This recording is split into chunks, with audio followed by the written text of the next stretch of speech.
Rotation and revolution of earth around the सन।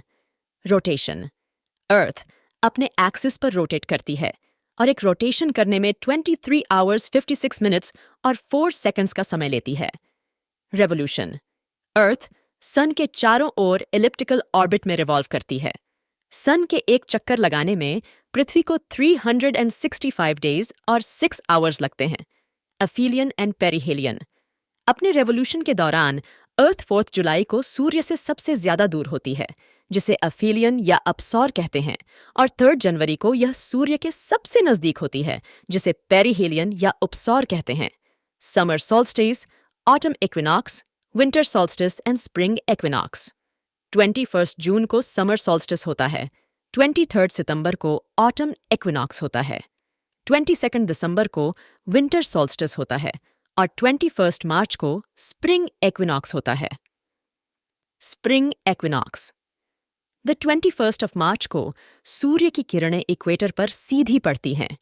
इस दिन को स्प्रिंग इक्विनॉक्स या वर्नल इक्विनॉक्स के नाम से जाना जाता है। इस दिन नॉर्दर्न हेमिस्फीयर में स्प्रिंग और सदर्न हेमिस्फीयर में ऑटम होता है। इस दिन पूरे पृथ्वी पर 12 आवर्स का दिन और 12 आवर्स की रात होती है। 21 मार्च के बाद से नॉर्दर्न हेमिस्फीयर सूर्य की तरफ झुकने लगता है और इस दिन के बाद से नॉर्दर्न हेमिस्फीयर में दिन की अवधि 12 आवर्स से ज्यादा और रात्रि की अवधि 12 आवर्स से कम होने लगती है। इस दिन के बाद से नॉर्थ पोल पर सूर्य अस्त नहीं होता और वहां 24 आवर्स का दिन होता है, और साउथ पोल पर सूर्य का उदय नहीं होता है और वहां 24 आवर्स की रात होती है, जो अगले 6 मंथ तक रहता है। Summer solstice, the 21 of June को सूर्य की किरणें ट्रॉपिक ऑफ कैंसर पार सीधी पड़ती हैं। इसे समर सोल्स्टिस के नाम से जाना जाता है।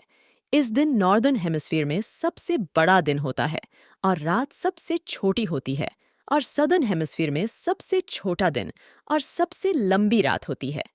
इस समय नॉर्दर्न हेमिस्फीयर में गर्मी और सदर्न हेमिस्फीयर में ठंडी होती है।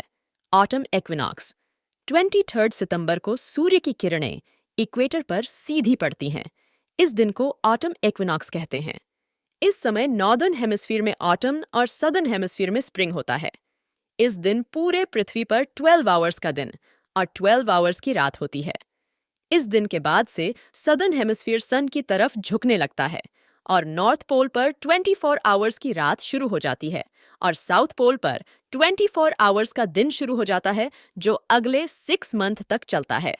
विंटर सोल्स्टिस, 22 दिसंबर को सूर्य की किरणें ट्रॉपिक ऑफ कैप्रिकॉर्न पर सीधा पड़ती है। इसे विंटर सोल्स्टिस के नाम से जाना जाता है। इस दिन सदर्न हेमिस्फीयर में सबसे बड़ा दिन होता है और रात सबसे छोटी होती है, और नॉर्दर्न हेमिस्फीयर में सबसे छोटा दिन और सबसे लंबी रात होती है।